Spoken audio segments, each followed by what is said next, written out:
was it? I can't remember, but I'm just done. Like I'm done. And really that was a turning point.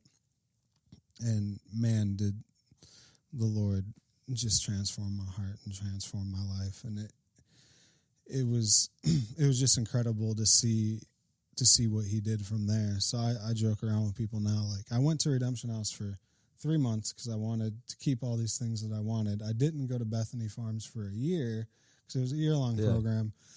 And so I finished my 3 months, and I was like, I felt like I wasted a month. So I was like, they let me stay in it. So I was there for 4 months, and then things worked out, and they're like, hey, why don't you stay on as, a volunteer staff? Why don't you help out? So I stayed for another couple months, and then they ended up taking me on as a paid staff, and I was doing house managing. I ended up staying there for almost 2 years. Wow. So it's just 3 funny. months turned into 2 years. Yeah, it's just funny how the Lord works in that. But yeah, the Lord really met me where I was in that brokenness, right? Like, and I always, and throughout the course of this, I've been saying, like, the Lord was chasing me and he was pursuing me, which he was. Like, that was the culmination of everything in the past, and just his provision, him keeping me safe, him not taking me home per se.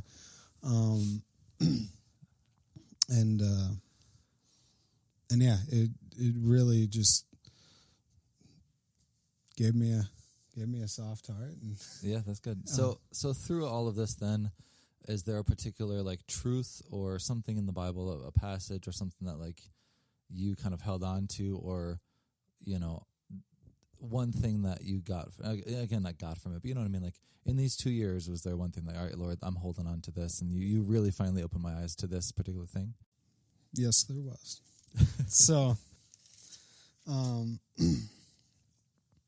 it's really a passage, but so it's Matthew 6, and it's 25 through 34, but the verse that really was it's been my life verse, and I still have to preach it to myself every day, and I sometimes fail at that pretty miserably. But even while I was there, it's Matthew 6:34, and it says, "Therefore do not be anxious about tomorrow, for tomorrow will be anxious for itself.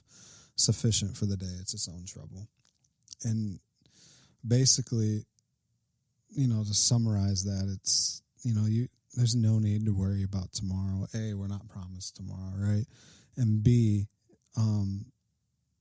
it will have its own problems tomorrow, and the Lord sustains you and gives you sufficient sustainment for the troubles you have today. And, in addiction, whether that be drugs, alcohol, whatever it is, like, you always hear it said, like, one day at a time, day at a time. Like, you're sober today,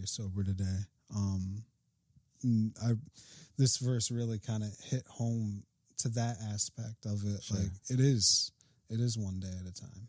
And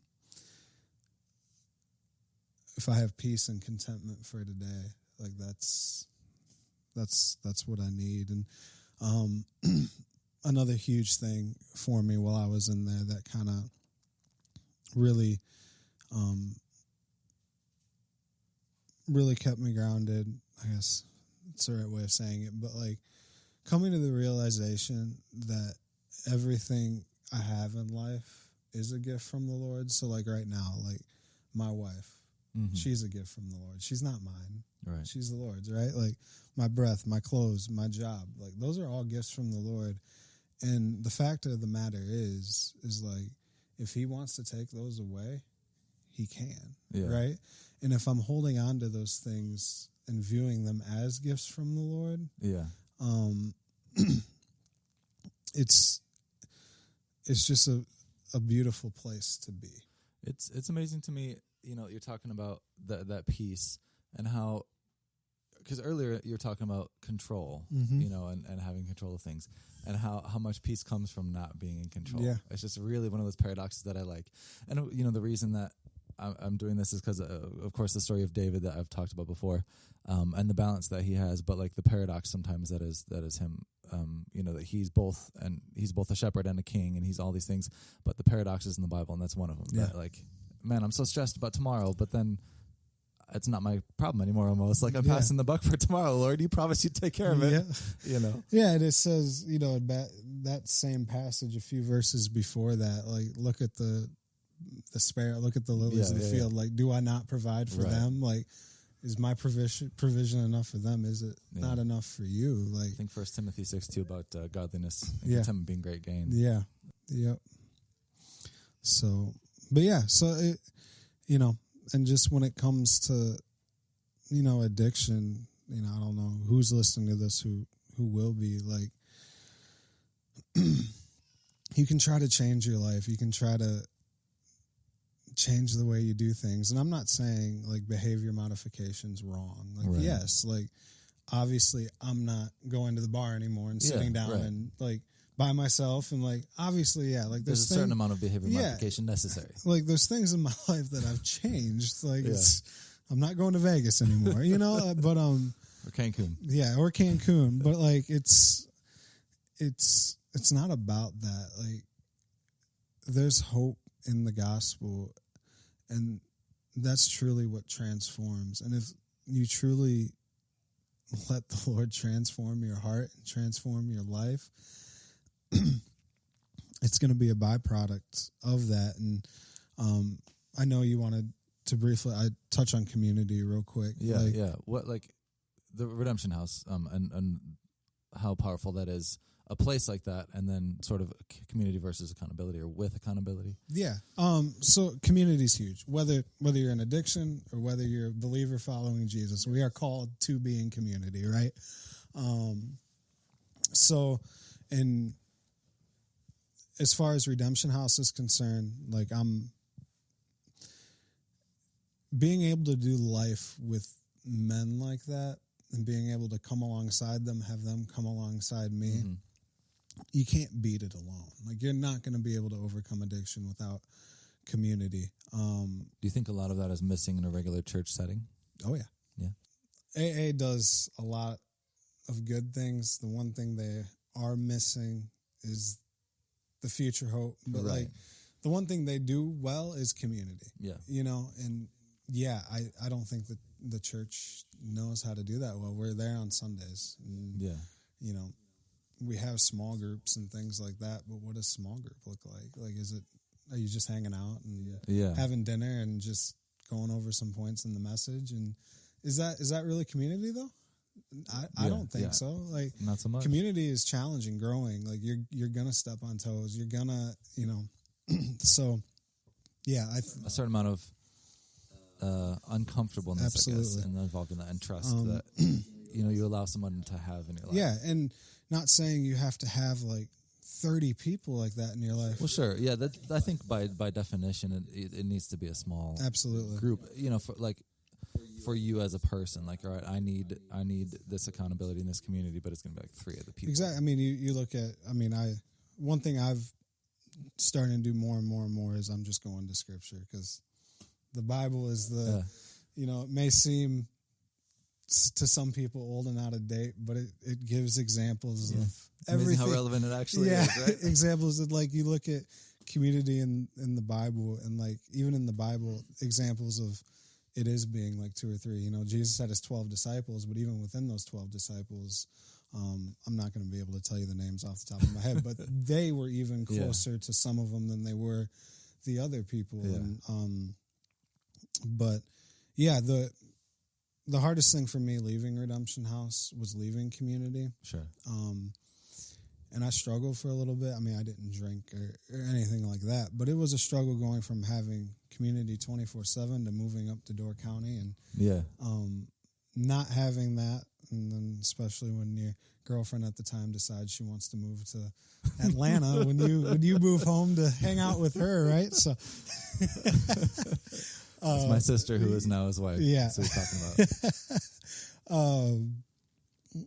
about. But yeah, so I ended up moving to Georgia, and that was the first thing I looked for when I moved here, was like, I need to get involved in church. And as being a former, I don't even want to say former addict, like as being an addiction, like being a Christian has a problem with sin. Yeah, thank you. Like, yes, I am going to, one way, shape, or form, be involved in the recovery community. And I think if you want to have a chance at staying sober, have your heart transformed by the gospel, and figure out what biblical community looks like, and you're on the right path. Well, thanks, man. I appreciate you taking some time to, well, first of all, be super honest with us. Yeah. And, you know, share a really personal story, but then also share some truth with us and talk about what we can do and how we can learn and grow. Thank you for having me. Man, that was a good conversation. I really appreciated the chance to talk to Brock, and I know some of the things that he said were a challenge to me, and I've already started to work on a few of those things in my life. But with that in mind, let's put some of these things into immediate action. Grab a piece of paper and a pen, and we're going to write a few things down. First, think about some area in your life where you might be lying to yourself. Brock mentioned that it's something that he did while he was addicted, and we know it's not addiction specific, but really humanity specific and sin specific, that we lie to ourselves. We try to convince ourselves of something. So what are you trying to convince yourself is okay? What area in your life right now? Are you lying to yourself about your relationships? Are you lying to yourself about your spiritual life and your spiritual health? Are you pretending everything is okay at work? Whatever it is, be honest. Tell yourself the truth, because you can't. I think it's one of the principles of most addiction recovery groups or ministries. You know, he who is honest can't be helped. And so again, whether you feel like you're truly addicted or not, start there. Be honest with yourself. Look at the areas in your life you're lying to yourself. Recognize those lies for what they are.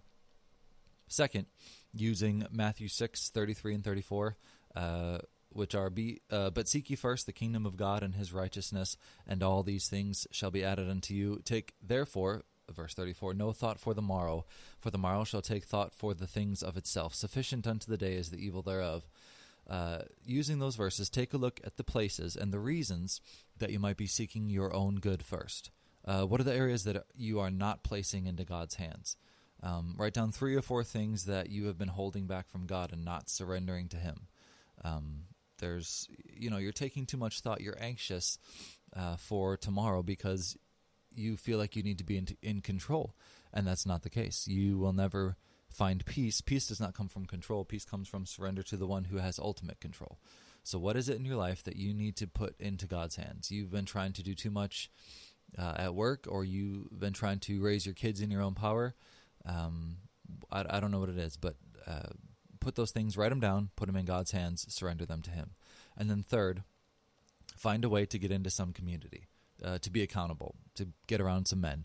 Whether, again, you truly are addicted or not, as a man, you need to be around a group of men. You need to be the iron that sharpens other iron, or be sharpened by other iron, other men. You need people who will challenge you to be better.